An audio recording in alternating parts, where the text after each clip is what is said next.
and welcome to this EG Extra session, which is a live recording of the Rock Paper Shotgun podcast. Hooray! My name is Alice Bell, and I'm joined, not as usual this week, by Brendan, who is in another country, but by my editor, Graham Smith. Hello, I'm Graham Smith.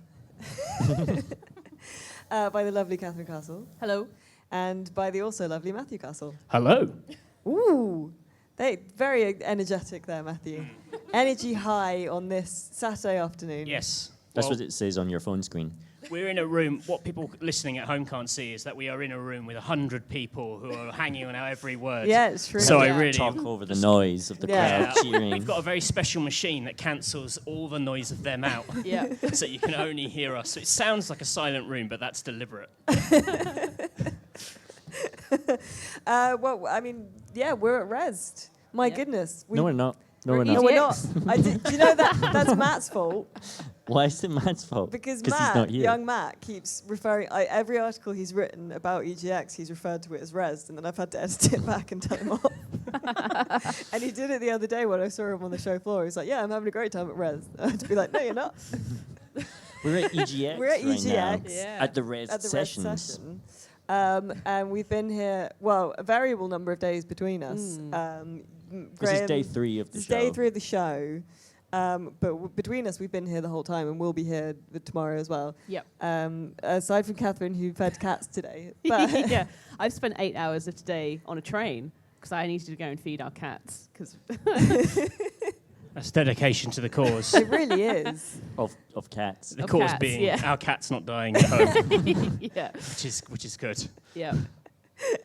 But we've, all had the chance to play some great games. Yes. Even me today. Even you I today. played more games today than I did yesterday, and I was here the entire day yesterday.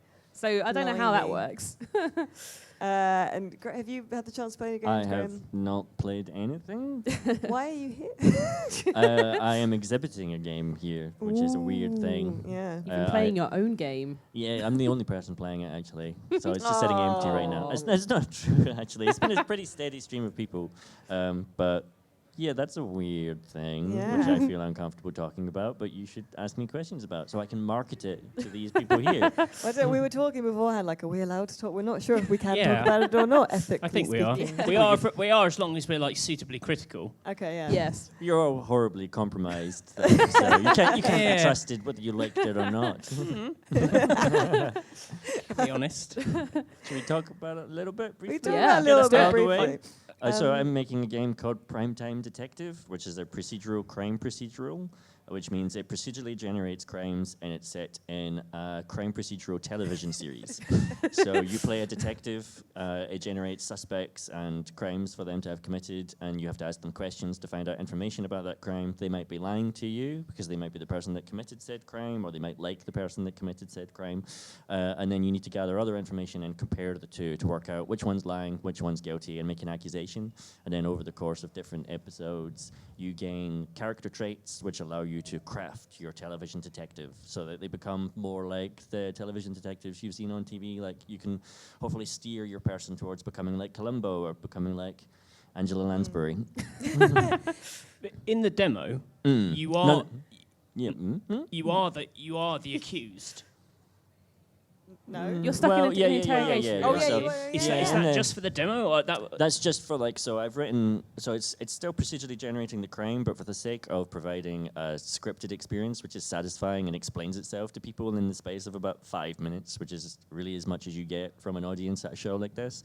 It's a quite scripted story in which, yes, you are a suspect yourself, basically, in this crime. But that's just for the prototype, basically. Has it given you a newfound respect for the art of the 10-minute demo? No. Oh, great. I already had a lot of respect. Oh, that's good. I didn't. Demo. Well That's saved. It's the truth of it. Certainly, it's given me my job being what it is, and also just you make the thing, you know what all the deficiencies of it are. I know what it's supposed to be, what it will eventually be, hopefully, and so I know what's all missing from it. So, but it's still useful to see people play it in this setting and work out what I should prioritize next, basically. Like, because the things that are important when it's being played at a show are not necessarily the same as just the things that are important to a game generally. And so I've got like a giant list of things that I need to go do on it very, very slowly in my spare time over the next 10 years, because that's how long it's going to take. Yeah. You said 18 months in the demo, at the end of the demo. Yeah, let's if I get funding from people. Good journalisming, holding him to account. Yeah. That means you played the demo did when play I the wasn't demo. there. Good for you. I played it literally within the last hour. Oh, That's really? one of the 4 games that I played in the last hour since I've actually been here. Excellent. Okay. So I managed to break it when I played it. You did. We found that bug. Then you though. went That in and it was amazing. Like you fixed it live. It was like incredible, like behind the scenes. Is it like the experience. Matrix? Yeah, it was. Just like Yeah. seeing all the It was- code. It was in a notepad text file. Yeah. Put a little square bracket in. There you go. Problem solved. Yeah, it was amazing. How is it different doing a show like this as an exhibitor? Because as a press person and as a consumer, you get to run around and you see everything and you go, oh, I need a wee, and you have to find a toilet and run off and do that. I still have to But- do those things. I still need to wee now that I'm doing the development side Ooh, of things. interesting. That's like- but you're kind of a bit more tethered, aren't you? Because you have to stay by your little box. Yeah, I think my feet hurt slightly more. I think your feet hurt more when you're just standing versus having to Right. run around. But it is also just somewhat mortifying watching people play your game. I don't like it, especially when it's people I know. And it turns out that I know a lot of people that come to shows like EGX. That's the downside of like. I don't like watching you guys play it. Oh yeah, and we so were. I'm Yeah. quite Sorry. happy that you came by, Catherine, when I wasn't there and played it sneakily. Oh no, that's right. Because I specifically said I'm I going to wait know. until you're there. Wasn't it awkward afterwards having to tell me what you thought? Sort of. Yeah, it was. Yeah. Yeah. See, it's best if we just all avoid that. I find that's the general like awkward bit of any demo, that like when you play a game and then you chat to them and then you sort of go, ta-da, I'm secretly press, because you don't have a press badge on. Yeah. And then Yeah. they're like, 'cause oh you've only no, got- like, Oh, I yeah, didn't we- get- like, Yeah. we didn't talk to you in a press mode. Yeah, Yeah. we have been at sort of, it's been accidental. It's not at all intentional, but it's Yeah. also quite useful Yeah. because we don't have You the go big undercover. Lanyard green and- lanyard. yeah. We have a Secret discreet gold secret special Staff bands. Yeah, and so you'll talk to someone, and then they'll suddenly just kind of go, "Oh my god!" When you say, "Oh, I'm from Rock Paper Shotgun," and they go, "Oh no, I accidentally said stuff I'd say to a normal person." Yeah. Yeah, and then they all swarm on you. Yeah. And they all want to tell you their bit about, it's the sound guy tells you his bit, and then the next guy tells Yeah. his bit. It's very sweet, really. See, I have a version of that where people find out I'm press or that I work for Gamer Network, the company that puts on events like this, and they go, yeah. And I'm like, Special no. treatment. I'm here because of the UK Games Fund, which is a government agency. It's nothing to do, but Sure. this doesn't sound good. It probably doesn't help matters that I'm now on a podcast stage promoting my Yeah. game. I'm probably muddying the waters myself at this point. Sounds Well, like it's also like you said that the thing that you did to developers when you walked away was like, you gave them a little thumbs up and a nod. I didn't even get that. I just walked away. Which No, is like, I was saying that's what I do when I don't finish the demo. It's the awkward kind of like, cheers, mate. I don't want to talk about it. So I didn't finish the demo. I didn't like it. I wasn't interested. Yeah. But I haven't done that today to anyone. So because it is a bit awkward if you like. just leave. I got one yesterday where I didn't have the time to finish the demo. It's still a little. They were like, "What did you think?" And I was like, "Yeah, it's pretty good." And and they're like, "Yeah, we find that most people finish the demo." And I was like, "Well, I'm sorry." I got trapped on what was I playing? Double Pug Switch, which is like a really simple, like auto-running 2D platformer where you play as a pug, but you kind of switch between two, I don't know, fields of vision or realities or something, and certain platforms exist in one or the other. So you're basically having Yeah. to flip polarity to jump between platforms. And it looks so dumb because it's got this pug, and like when you die, there's this big pug face, and it's like, oh, cool, sweet pug game. And I played it, and it like handed me my ass in the tutorial. And I was like, uh-oh, I better play another level just to kind of regain a bit of dignity. And I couldn't really do that, but just managed to scrape through it. And then probably spent about 15 minutes on the third level doing it with quite a crowd behind me, because there was a really young kid like playing it next to me on the same level, and it just got into my head. Was he also handing you your ass? I couldn't let him do it and not me do it, just in case anyone knew that I was a games journalist. I didn't want because everyone's quick to say, Shown up by a 7-year-old. Journalists can't play games, and and I was like, I have to prove this.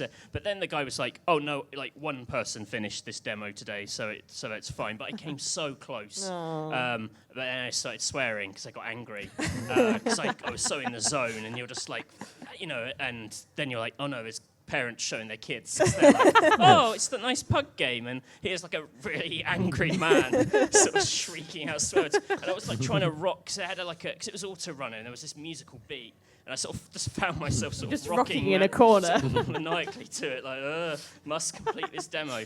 And in the end, I just gave up in just a fit of rage, but I had to turn that into a great game, mate. But yeah, that was fun. What other fun games? Not you, because you haven't seen any. What other fun games have we seen, Catherine? I've seen. I've been playing. I played a little bit of What the Golf just now, which is really good. It's like basically a golf game, hence the title, but kind of at speed, in that you are, instead of kind of politely waiting until your golf ball stops, you can kind of change the trajectory of it at any point, kind of just pulling back on the mouse to kind of change the force of which, and then kind of swivel it around to see which direction it goes. So it's sort of like you're still scored on how many kind of pulls you take almost. But it's really fun. It's kind of quite silly. But it's also got a couple in the demo over in the indie section behind the left field collection. I think it's where it was. No, it's in the left field collection. I'm my mistake. It's got a kind of couple of themed video game-ish type levels. So there's a Mario one where you have to kind of angle the ball kind of upwards. You can also kind of, if you do it right, you can hit the question mark and get a little special bonus. And then there's 2 actually based on Super Hot, which, in case you're unfamiliar with that one, is it's like a first-person shooter where you kind of time only moves when you do. You move. So but so all the there's little tiny people with guns, and they'll only shoot you when you pull the ball back, and you can grab the guns and also shoot them instead. If then once you grab a gun, you can aim the gun and then fire yourself off again to kind of try and get around the obstacles. That's pretty good. And then it goes super putt at the end, which is pretty that made me laugh. Yeah, so that's good. Check that out. That's good fun. You've got a list. You're really organised. Yeah, well, because I couldn't. Look, we did a little mini pod the other day, and I couldn't remember the names of anything, and it was really useless. Then you just send people off into the thing, and you're like, there's like a dolphin, and it solves crimes. And then people are like, I played something called Saturday Supervillain, which was made by the NFTS, so the film and television school. Like, they have a video game design course, and they've got games here.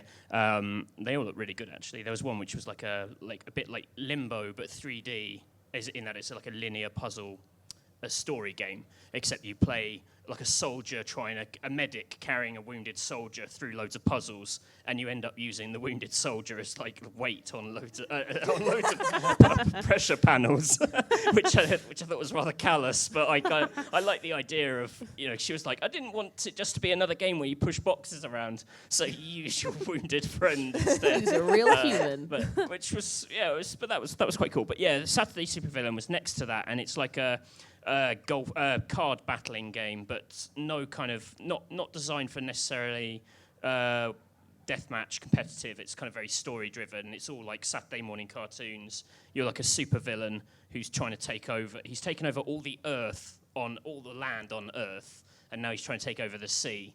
And like all these, there's this like legion of sea animals that are trying to fight back. But they've each got these. What stuck out was they've all got these amazing theme tunes. And there was this one who's like a Sherlock Holmes manatee, and it was just this like jaunty tune that just said manatee about 100 times in a minute, and it was really good. It like really stuck in my head. I was just like, oh, this is great. It was really, really good fun. And every time you go past that stand and no one's on the demo, the developer's just got his headphones on and he's just like jamming along to his own music. Like he's so into the music he's made. You should just release it as a CD. But that was quite cute. I also played something quite weird called Mice on Venus. Which I went to because it reminded me of Biker Mice on Mars. But it's Do you know what? As soon as you said that, I was like, he's going to say Biker Mice. Right, yeah. It's nothing to do with Biker Mice on Mars. What is Baker Mice on Mars? I don't know. It's a cartoon from the mid-90s about some biker mice. Oh, no, biker mice from Mars. Yeah, but they're not on Mars. There's three. Yeah, they've come to us. They're 3 mutant mice, but kind of human size. So they're big, kind of beefy mice men that ride really kind of big motorcycles. I think it was like Harley Davidson Yeah. sponsored. What do they do? They fought crime. They fought this like evil corporation. so it does what it says on the tin, if I'm honest. Yeah. well, I mean, like, Baker Mice from Mars doesn't describe the activities they then get up to. They bike. They bike, yeah. Okay. What do bikers do? That. Fight companies. Yeah. It's like, They fight fight the man. goons on bikes. It's like Yeah. biking There's lots of version of Teenage mutants. Mutant Ninja Turtles, Yeah, but they- like yeah. 5 years later. So like, Yeah. And it was that- on the Big Breakfast, I think. Yeah. And they're so it's exactly like Teenage Mutant Ninja Turtles, except later, and they're mice, and they're from Mars. Fair enough. But this game has nothing to do with that. This is another detective game where you're a private investigator on Venus. It's called Mice on Venus because apparently all the you're quite, you're struggling to survive. He said you're like little mice on Venus. It made sense at the time. But as in, like, he was trying to get the scale of you that you're this like nothing thing on this inhospitable planet. It looks a bit Blade Runner-y. And it's an investigation game, quite impressive, like 3D world that you're walking around. But it's kind of got that Hitman clockwork logic in that everyone kind of is in a routine and actually probably a bit Shenmue-esque in terms of people are going to places, and you have to kind of use that knowledge to. There's a lot of practical investigation work, so it'll say like this person tends to go to this place at 9, and then you can go to that place at 9 and scout it out. I didn't get far enough in the demo to see how the actual the accusation or the putting together of evidence, like it seemed a very practical, kind of more of a just a story-driven experience than necessarily a too deep a crime puzzler. But that looked quite cool. Big, really impressive, like one-man project. He's actually a designer on Star Citizen. He's doing this in his own time, and there's quite a lot of that this year. Lots of people I've talked to are like, oh yeah, we're X in the day and this at night, where it used to be we were X in the day and then we got bored of that and we left and became a studio. Yeah. But now like they're all doing, no one wants to leave, I guess, and they're all doing those jobs first. Now we can't make a living from what we really care about. Yeah. Can we just do it in our spare time? Yeah, Hooray. it's like that. We got an email a few months ago from a group of sort of anonymous Polish game devs who all worked for like an unnamed but presumably cyberpunky AAA studio during the day, and then like at night made their own like little indie soft like arty like emotional game about a tree and stuff. And they'd send it to her, and it's free on Steam. It's called just Tree, I think, in caps. Oh, right. And they sent it to her. I just like they do, like how monks would like illicitly, illegally copy out stuff they weren't supposed to, like that, but video games. Speaking of detective thing, I played Disco Elysium finally yesterday, which I know you have played, haven't you, Matthew? Yeah, I played at Res. Yeah, we played it at Res. I think we all Yeah. played it at Res, didn't we? I didn't actually. No. I don't play things at events anymore. It's just useless. I really am. It's true. Which I really, really liked. I'm just going to reiterate what everyone else has said about Disco Elysium, which is that it's really good. I played as the sensitive type of detective, Okay. and the lead. Should we provide more information about what it is? No. Disco Elysium is a detective RPG where you can sort of choose you don't get to like do a character creator and like choose your hair or whatever, but you kind of choose what sort of detective you are. So And you like can personality type, isn't it? I Yeah. think, roughly. and you could. It's sort of like there are 3 main trees of personality traits. There's like sort of sensitive, imaginative. There's like intelligence, and then there's like physical. But they're all sort of personified in your thoughts, and so the higher you level up one of these traits, the more likely it is that it will come to bear in a sort of conversation with yourself in a situation that would trigger that. So there's one that's there's one that's to do with like alcohol and drugs and stuff. I can't remember. It's like physichem. Like, either. But and electrochemistry. Electrochemistry, yeah. And the higher your trait is in that, the more likely you are to need to drink. And it can also like, if for example, like if you're particularly high in a trait, and you ignore it when it sort of starts to talk to you, it can sort of force you to do it anyway because that's who you are as a person. And I watched the developer session that you introed, Matthew. And they kind of talked a bit about that because the devs were kind of asked, is that kind of annoying for a player? And he just kind of went, is it annoying when you think? It's quite a good way of answering that. I like that one of the writers on that panel, though, was like, he just basically strips it down. He just plays as generic, boring detective, so he can just like enjoy the world. So he's kind of stripped all the mad stuff back, so he just behaves normally, as a normal... a normal game character would, I guess. Yeah. Whereas I chose the one that was very like sort of sensitive and imaginative and empathetic and stuff. and the guy came up and was like, "Oh yeah, he's terrible at being a detective. She's so stressed. It's just really bad." And because he can't logically think anything through.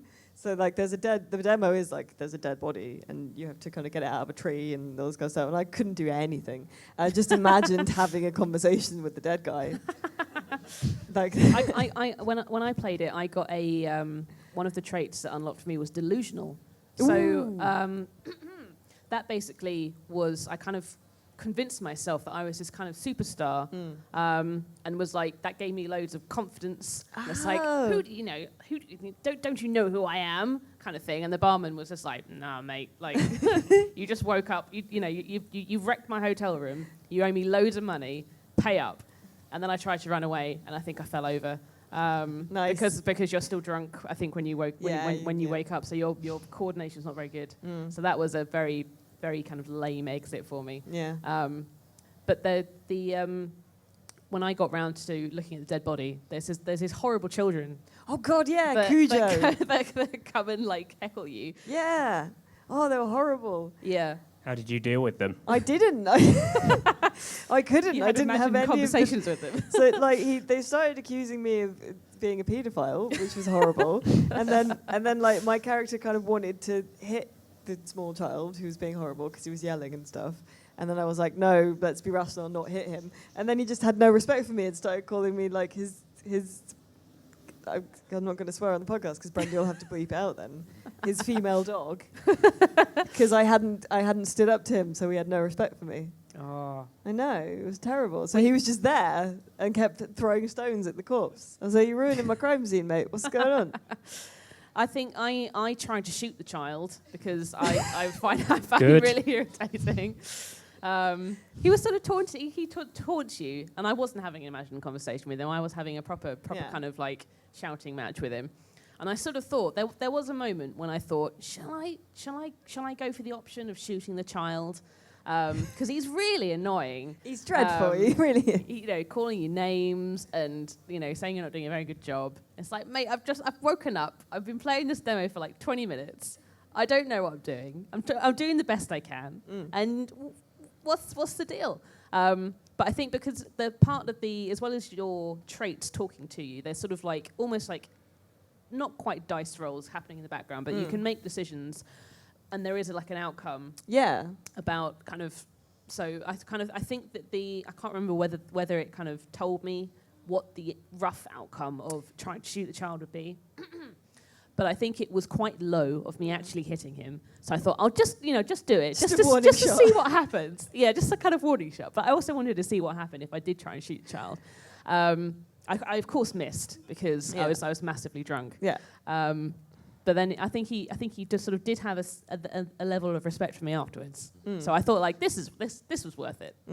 Trying to kills small children. I found it like I really liked what I played at Res, but I found it like a very stressful game to play. Like I don't know if it's just the environment, like it's so dense, the writing's dense, and it's so packed with ideas. I think that the reason it's had such a big impact on at least sort of a lot of the other sort of journalists I know who've played it is because it's this really wordy, thinky, clever kind of game. But I do like it, a lot of it threw me and went over my head. Like there was a lot of character traits. Like I didn't even know what the joke was because it was so kind of it's so full on. Like and if you saw the talk yesterday, and I think it will be going up on it'll be archived on Twitch or YouTube or something. The guy who's sort of the creator of it all, like he's this, and he's clearly a genius. Like in terms, he's so smart and erudite and interesting, and he was this sort of he wanted to be a novelist, and then it kind of grew. He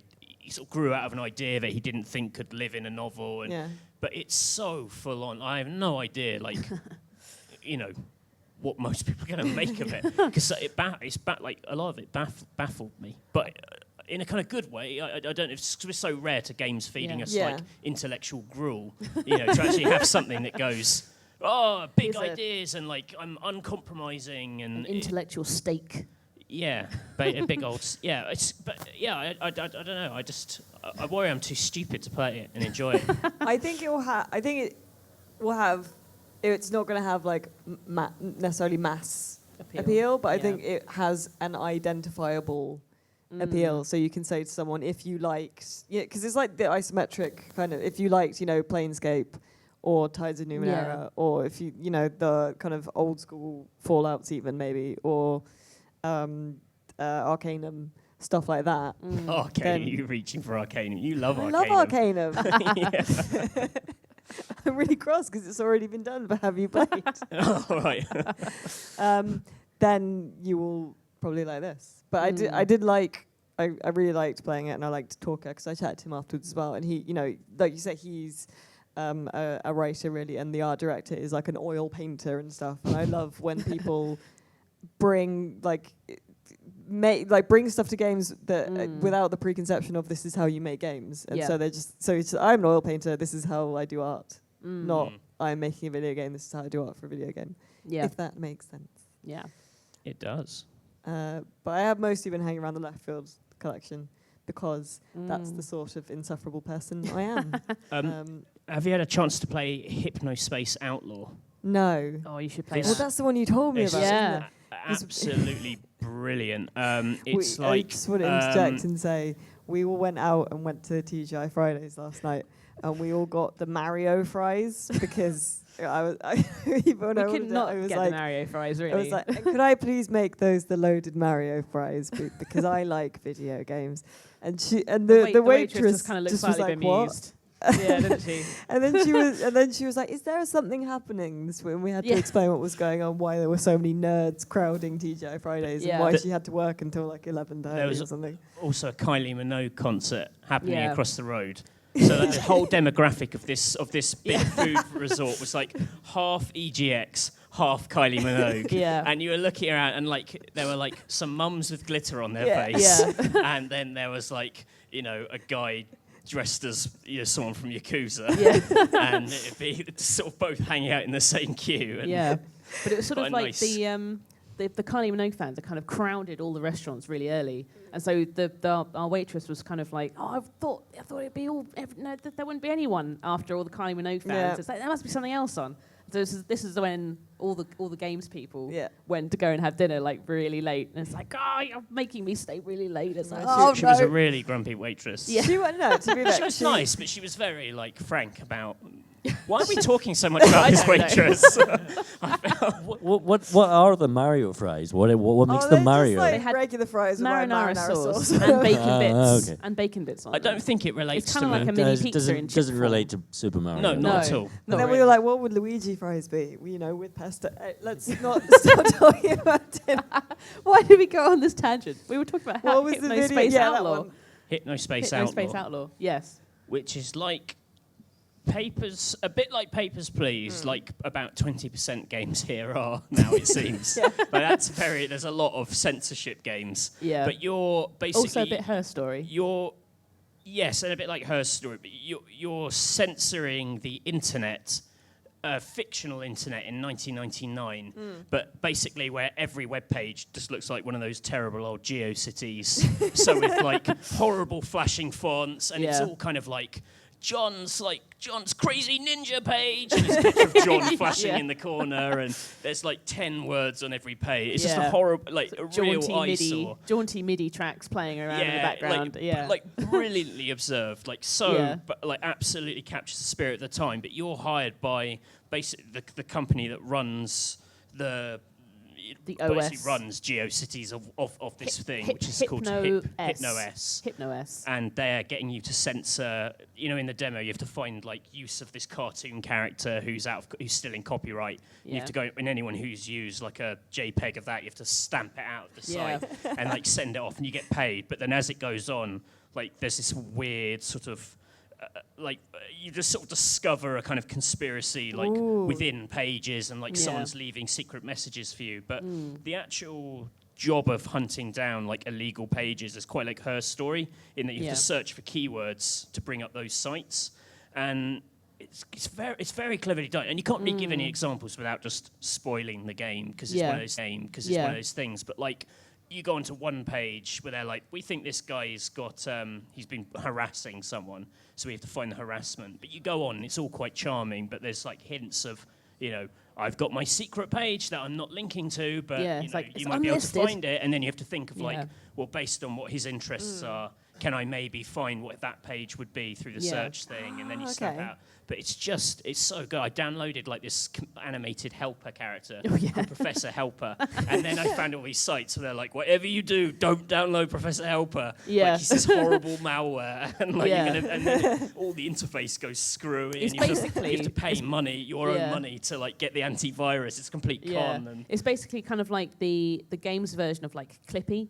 from Microsoft Word. He sort of comes up and like every like 10 seconds or so, saying, "Professor Helper here. I see you're trying to use the internet or something." It's like yes and no, and then it's like this great big advert pops up, and you have to kind of like pay to take it off. But that's sort of like in the later part of the demo. Yeah. That all the adverts that he kind of spawns, they're all using this kind of illegal pay system. So you've got to find evidence of this Kappa Cash pay system that's extraneous to the official Hypno Coin something or other payment system. So you have to download it in order to stamp out all these adverts, and this Professor Helper character user is spamming everyone. So you do have to download it as part of the game, which is quite fun.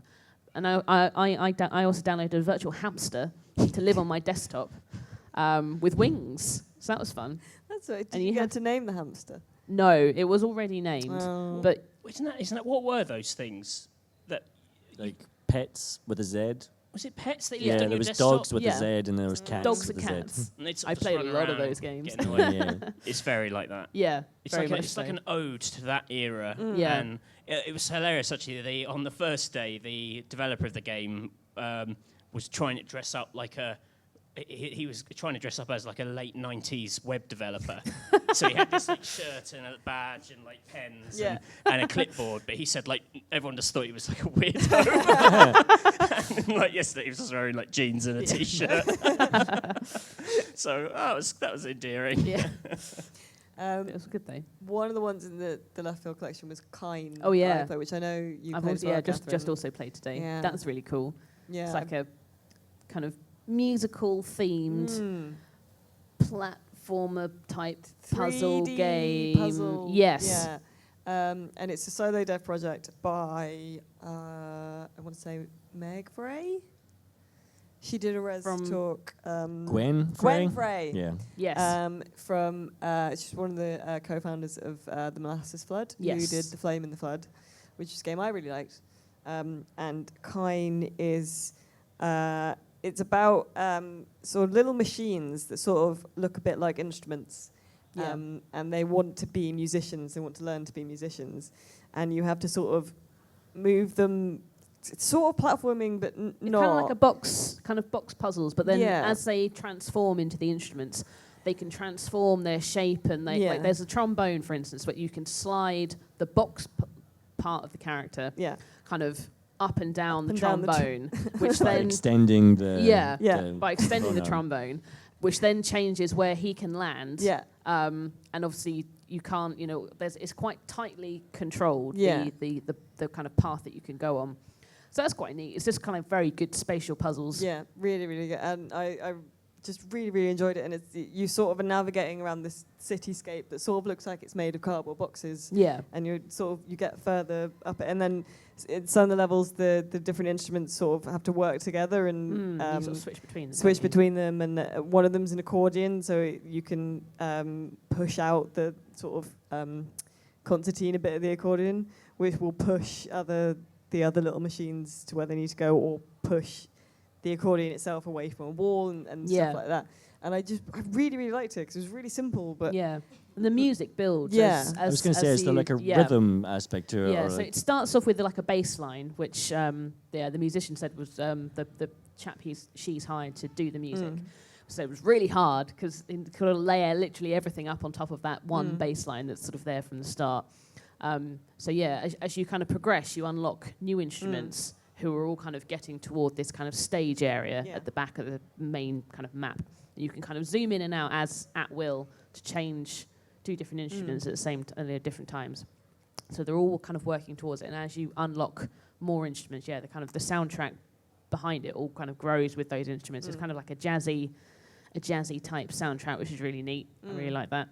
So are you trying to move them into like a specific position on the 3D grid in order to get them to start playing their tune on a loop sort of thing? They're sort of like little mini levels where you've got to kind of get to like a kind of music stand. So you just kind of like, there may be like a minute each or something. I don't know. They're not very long. Massive, but they can stump you. Yeah. So and then you might have to restart because you'll just get your instrument into a position where you can't solve the puzzle. But you start on one bit and you have to get the main body of your little machine onto the music stand to then unlock the next level. And sometimes there are like big gaps, and you have to work out if I move it up the drum kit cymbal bit, it will then fall onto it. So the mechanics of it were really simple, but they layered up to be like just really good. I just really enjoyed it. It's very satisfying. Just kind of working out how they all fit together and their movements and stuff. It sounds like English country tune, but with musical instruments instead of a sausage. I haven't played this game. What's this one? I've not played this one. English country tune was Stephen Lavell's game where you have like a pair of tongs and you're moving a sausage around a grid. Was that Stephen's Sausage Roll? Yes, there was. Oh, sorry, I'm wrong. English country tune was his game before that he made, where it was like grids in 3D space. Gotcha. But it was a similar idea of you're rolling this cube that can move in certain ways. Yeah, a little bit, I guess. Yeah. But I really like that. Yeah, and then I that's did good. the book one that I've told you guys about. The book ritual. Don't know if you saw that one. I haven't seen it, but you described it to me, so I can pretend like I saw it. So the book ritual is if you walk down the left field collection, you'll come across a huge pile of shredded book on the floor, and then a shredder, and then a pile of books. The book ritual is basically you tell the game I am using this book for this run through, and you can tell it any book. When I played it, it was set up for Katie Price's "Make My Wish Come True," I think it's called. And then the story of the game is that the book you're playing with thinks it used to be a person. And it wants you to help it remember what it was like to be a human. And so it will ask you to do increasingly kind of physically creative things with the book. So ask you to describe a time that you lost something and what it was that you lost, and then to draw a picture of what it was that you lost and where you think it might be now. And then to take a page and then choose a page and then censor all the words on it apart from the ones that are sort of speaking to you at that moment, which was great fun because I was censoring it, but also it meant I got to read a page of Katie Price's "Make My Wish Come True," which was really funny. Was it a good page? It was they were at a party and it was an A-list celebrity party, but it was all like everyone's doing cocaine. Oh, she's got massive tits. And and so just like blacking out that page. It's great. I watched the guy after me play it, and he had to like cut out a paragraph from a page and then cut all the words up so they're each on a little different, and then sellotape them back in a different order and stuff. And in between doing that, it will keep asking you to shred pages. So you have to like tear a page out, feed it in the shredder, and then it'll be like, brilliant, do it again. You have to keep tearing pages out and shredding them. And it was just something really nice about physically doing something. And also, even though it was a Katie Price novel, there was something still kind of transgressive. And I was going to say, like, did you still have that, even though it was a Katie Price novel? Because it just felt like, like the idea of destroying a book just feels like just you shouldn't do it somehow, even a book by Katie Price. But at the same time, you're also building something. And I was talking to the dev afterwards, and he was saying, like, well, he does a lot of stuff with, like, because you can download it for free on itch. You just have to tweak the controls a bit, because you may not want to plug a shredder into your computer. And he was saying how, like, he was thinking about what's the difference between like games and other things, and the thing that physical things all have in common is that you can destroy them. So that's why he wanted to do something with a physical thing. But also, he sort of hopes that, because he said like people will choose like quite meaningful books to them that like mean quite a lot, and so he says like the hope is that like at the end they will have made a thing that also has meaning to them, because it's full of all these different like things they've written down and things that they've made and done with the book as well. And then the weird thing was that I was like, oh, cool, thank you. And like the whole time I've been like, this guy looks very familiar. And he gave me his card. His name's Alistair Aitchison. And I was like, oh, I went to school with you.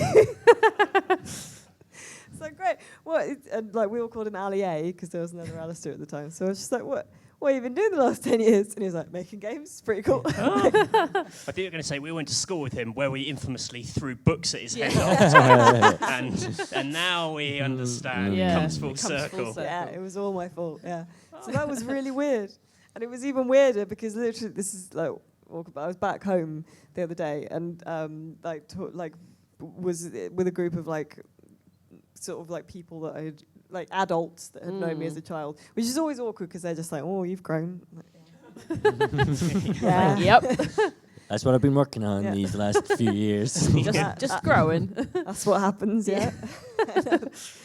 And one of the guys I was talking to, who's like a parish councillor or something, was like, what do you do now? And I said, games, EGX, whatever. And he's like, oh, one of the Aitchison boys does games, I think. And I was like, oh, boys. Yeah. There's Alistair's got a brother. I'm pretty sure I killed them in Red Dead Redemption. It sounds like a kind of thing. And I was like, oh, really? I didn't know that. I'll have to look him up. And I did accidentally. Barely a day later. But Book Ritual, very good. Go check it out if you have the time. Or download it on itch, I guess. Cool.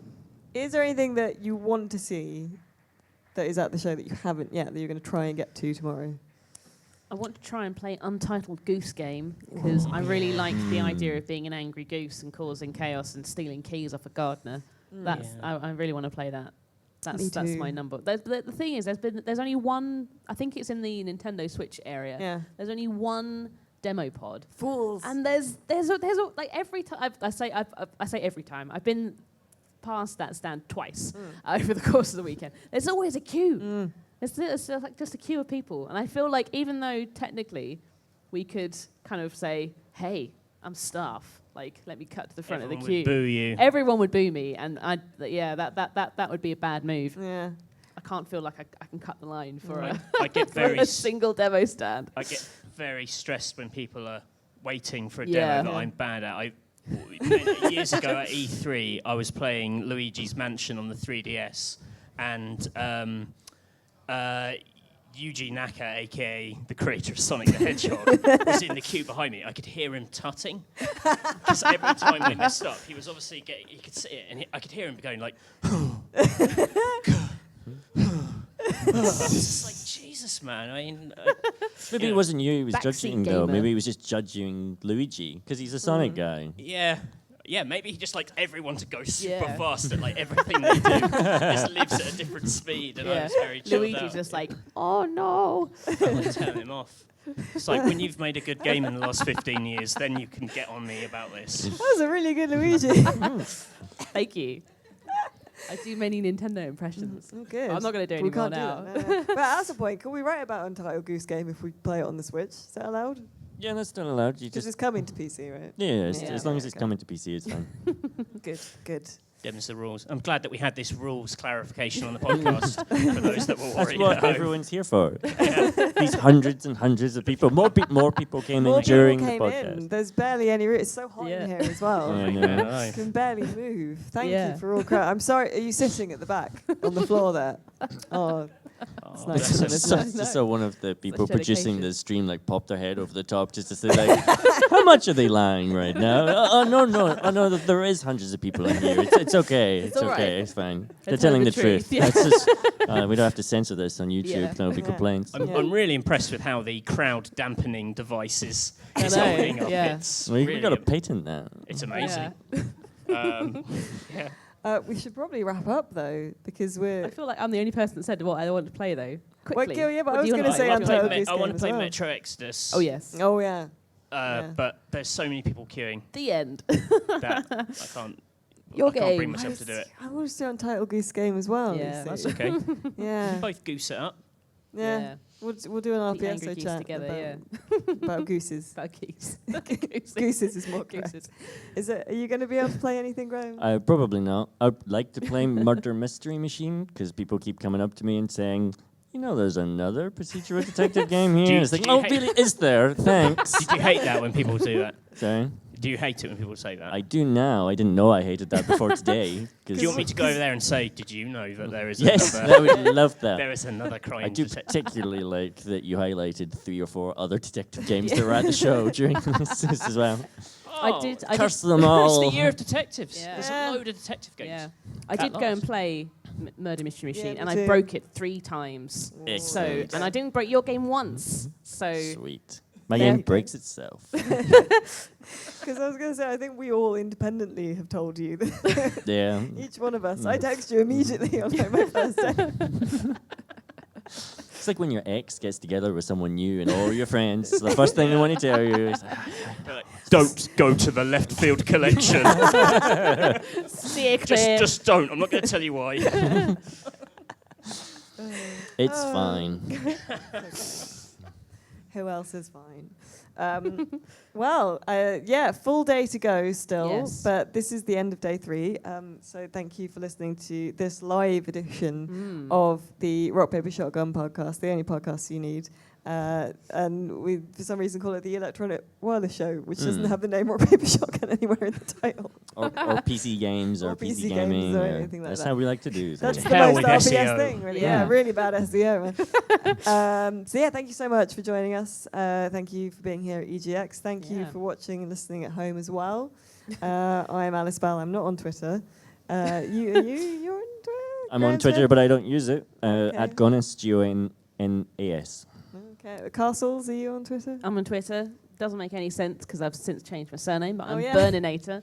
BYRNE Inator, Nice. because that was my previous surname. Yeah. It made sense once. Your previous surname was Inator. No, That's the crazy. first bit. All right. And I am Mr. Basil _Pesto. I've always meant to ask you about that. Do you just really like pesto? No, I don't. No. I couldn't possibly explain it here. Okay, That don't was worry. Matthew's old last name before he got Yeah. married. Yeah. They, Oh, they that's chose it. they chose Okay. Castle together. Yeah. Okay, that's nice. Rock Paper Shotgun is obviously at Rock Paper Shot.